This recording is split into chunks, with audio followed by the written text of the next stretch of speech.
I find this exceptionally sad because, Lucas, you talk about how hurt you were and how offended you were by such despicable things, and then you became the thing that you found the most repulsive, which is alarming, and as I mentioned, deeply saddening. I would be more than happy to litigate some of Charlie's positions for you. I abjectly. I don't think I need any litigation face, from a woman who tried to downplay slavery, who tried to all lives matter slavery after she purchased a black child. What is up, everybody? Jackson here, and this one is genuinely uncomfortable to watch, which is exactly why we need to talk about it. A creator going by The Amazing Lucas went on Piers Morgan's panel and used dark humor to respond to Charlie Kirk's death, and did it specifically to mirror the way parts of the right treated the deaths of George Floyd, Breonna Taylor, and Trayvon Martin online for years. Piers Morgan and Jillian Michaels are visibly stunned, and the panel spirals into a real argument about whether "you did it to us first" is ever a justification for mocking someone's death or targeting the grieving family. I want to be upfront. I'm not going to repeat the specific jokes here, and I'm not going to pretend mocking anyone's murder is defensible just because it's aimed at making a point about hypocrisy. But the underlying argument about selective outrage is worth actually examining. So stick with me and I'll break down where that argument holds up and where it doesn't. Get that like in, get subscribed. Because we don't flinch from the hard conversations here. Now let's get into it. Titled Charlie Kirk versus Bullet. Can one bullet to the neck outsmart one conservative? Well, that was a short watch. Number two is a mocked up promotion poster called Kirk and Twerk at Neck of the Woods and hashtagged both Charlie Kirk and his widow. And the third was an image of a sunrise titled God Works in Mysterious Ways with the hashtag Charlie Kirk killing and praying hands as an emoji. And you're laughing as I show these. Why do you find this funny? Well, let me just say that I actually am a big advocate for dark humor. And I happen to have gotten a bit of a taste of that over the last, I don't know, maybe decade or so when it came to the right and their memes of George Floyd. Happy birthday being sober for 5 years. When they came to their memes of Breonna Taylor, when it came to their memes of Trayvon Martin, the Trayvon challenge, right? When it came to their memes of Tamir Rice. So I don't know what the issue is. I think I'm engaging in the freedom of speech that the right has been advocating for these last 10 years and mocking and making light of Black death, something that Charlie Kirk himself did time and time again. As a matter of fact, I would argue that if Charlie Kirk, instead of focusing his time on Black culture and Black on Black crime, if he had spent a modicum of his time focusing on the white youth, that perhaps he would still be with us today. Are you pleased he's dead? No, absolutely not. So how did you feel about his murder? I don't think. How did you feel about his murder? How do I feel about his murder? Yeah. Well, I think a quote by a great author sums up the sentiment of millions of Americans around the world, and that is, some cause happiness wherever they go, others when they go. And I think that's a sentiment that is palpable amongst many Americans around the world due to the hate and vitriol and bile that Charlie Kirk sowed. So I think there was a pastor just to be clear, unless I misheard you, then you are happy he died. No, I don't think as far as happiness is an emotion that you literally just read me a quote which implies you're happy. You talked about some people's death bring happiness. The purpose of the quote was to say that there are some people who have caused harm and death and turmoil to other groups of people, such as Charlie Kirk, whether it's Black people, whether it's, trans people. No, I heard the quote. The list just to be goes on. clear, you said that the quote ends in that their death brings happiness, but you've denied that you were happy. But when you tell me a quote I don't disagree that when you there tell are me a quote people like who that, are... I presume from that quote you're implying that actually you are happy he died because he deserved it. He had it coming. No, not at all. I don't think those are ever words that I've ever mentioned verbatim ever. I think there is a sentiment that when someone who lives their life in evil and wickedness. According to the scripture, the power of life and death is in your tongue. And the hate and the vile and the venom that he spewed, I don't know what to tell you. As the scripture says, as he professed, you live by the sword, you die by the sword. I think his focus should have been on a community that, clearly is in problem. That I find it interesting that there's more scrutiny on people who may make memes that they've done of George Floyd and other black victims than on the white male youth that did this tragedy, as some would call it. Why would you be offended about the memes to people like George Floyd, which I found contemptible at the time, if they're the same ones that you're talking about? Why would you profess to be offended by those if you're quite happy to do the same kind of thing yourself? I think the point that I'm making by the means that I'm putting out, which clearly has caused outrage and triggering, I find it a bit hypocritical that the people for years who said fuck your feelings are now overwhelmed with feelings at the moment. But the point that I was making was to point out the hypocrisy that the right has on a variety and myriad of issues, as we just saw with Pam Bondi on the freedom of speech. I think the issue is that they have scapegoated people like Pam Bondi for what is the crime of Donald Trump. The same thing they did with Anthony Fauci. We saw this when it came to the Second Amendment.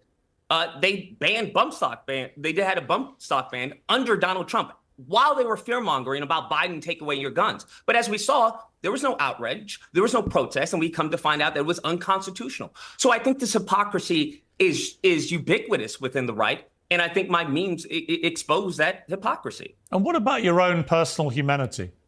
I mean, hashtagging his widow in a mocked-up promotion poster of Kirk and Twerk at Neck of the Woods. How do you justify targeting... hang on. How do you justify targeting his widow? I think that's a bit disingenuous to use such hyperbolic language as targeting.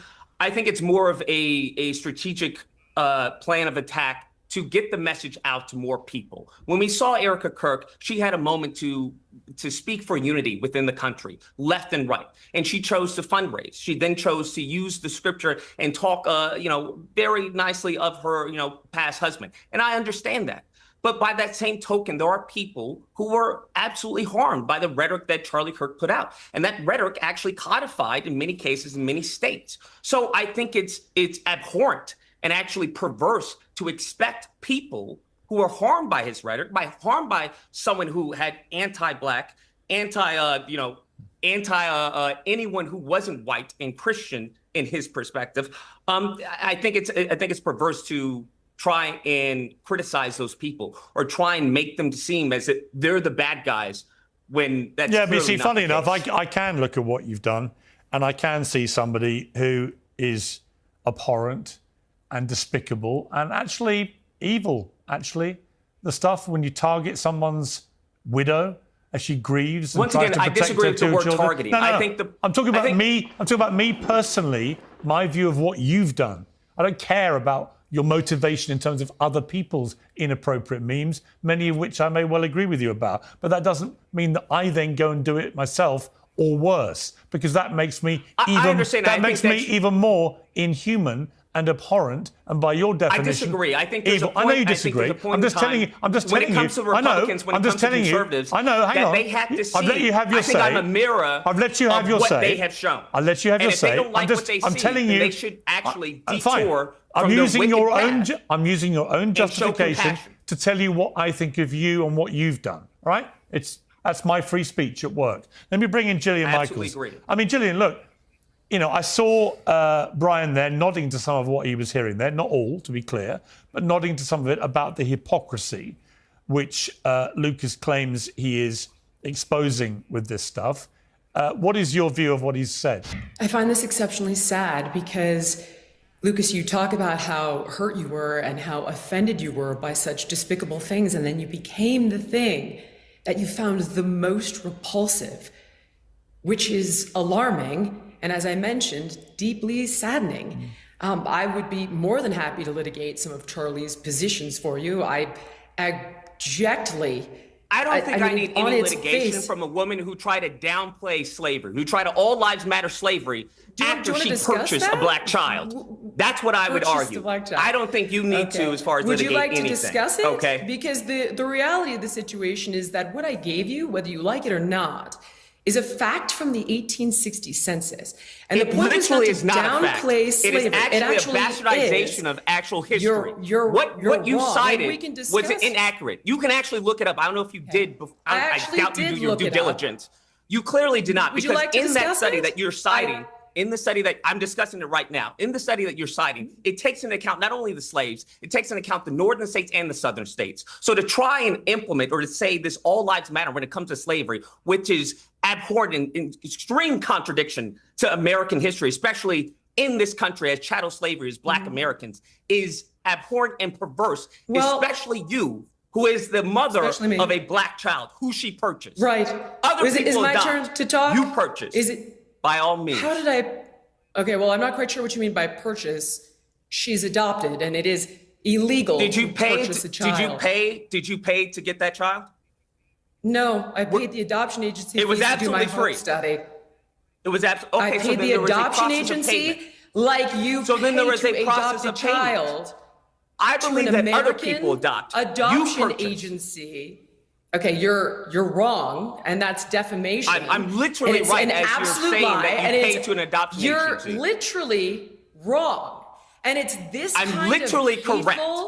You know what you are? You know what you are, I Lucas? think what's let me just is you hang downplaying on, let me slavery. jump in That's here. what I think is Let me hateful. jump in I here, didn't actually Lucas. downplay Let me jump in slavery. here, Lucas. That's it seems to literally me what you did. Seems to me, Lucas, you've decided to be just as offensive as you want to be. You're now attacking people who adopt children, which is one of the most selfless things that any human being could do, actually. This is literally what the right did to Dave Rubin, is Fine, it not? Fine, but what you're doing is just trying to be as offensive as possible whilst masquerading under this umbrella of, well, everybody else is offensive, so that's why I'm doing it, to expose Not all at the all, and I hypocrisy. think if that's But what I'm Jillian giving is off, I right. apologize Jillian is sincerely. right. What that I'm actually merely trying to you do have descended. is create you a have, better the world. way you've What just I'm gone trying to after do is to Jillian. unify You know what, people. Lucas? The Stop only way we talking. can unify people Stop is for talking. people to understand the Stop harms that they've talking. done. You have targeted Jillian for adopting a child. That is despicable. Let me bring in I Riley have Gaines. targeted Jillian for adopting a Black child after she downplayed slavery, which Right. I think is contradictory. Fine. You attacked her for adopting a child. I mean, let's not 14 years misconstrue ago. my words that I'm So- saying. Oh, I heard your words. Let me Yeah, bring in. I Let me did bring too, in. Lucas. Let me bring in Riley. You're misinterpreting Riley, let me that. bring in Riley Gaines here. Sure, buddy. Riley, you've been waiting patiently. Let me say the thing plainly first. Mocking anyone's death, whether it's Charlie Kirk or George Floyd or anyone else, isn't something I'm going to defend or dress up as clever, regardless of who's doing it or why. That includes the poster mocking his widow. Grief isn't a debate prop, and turning it into one doesn't actually win an argument. It just adds another name to a list of people treated cruelly. That said, there's a real question buried underneath the theatrics, and it deserves a straight answer. Is it hypocritical for people who spent years mocking the deaths of Black Americans online to suddenly demand reverence and decorum the moment the target is someone on their own side? Yes, that's not really a debatable point. If a standard of basic human decency around death only gets enforced when it's convenient, that's not a standard. It's a shield, and calling that out is fair game. Where the argument falls apart is the leap from this hypocrisy is real to so mirroring the cruelty back is justified. Those are two different claims. You can hold someone accountable for a double standard without adopting their worst behavior. Yourself, in fact, doing the second thing usually undercuts the first because it hands critics an easy way to dismiss the entire point, as both sides are just as bad rather than sitting with the actual asymmetry being described. The personal allegation about Jillian Michaels, the claim that she downplayed slavery using a specific historical statistic, and the characterization of her adopting her child as a purchase is the kind of exchange where I'd want to see the original clip or article being referenced rather than take either side's framing at face value. Adoption fees paid to an agency are legally and factually distinct from purchasing a person and conflating the two. regardless of the point someone's trying to make about a separate historical argument, isn't a fair characterization.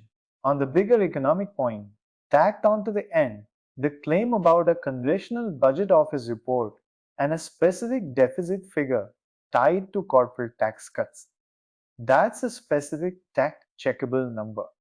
And if you want to use it in an argument, it's worth verifying against the actual CBO report rather than a second-hand commentary clip, mine included. Here's what I'd actually leave you with. Calling out double standards is legitimate and important.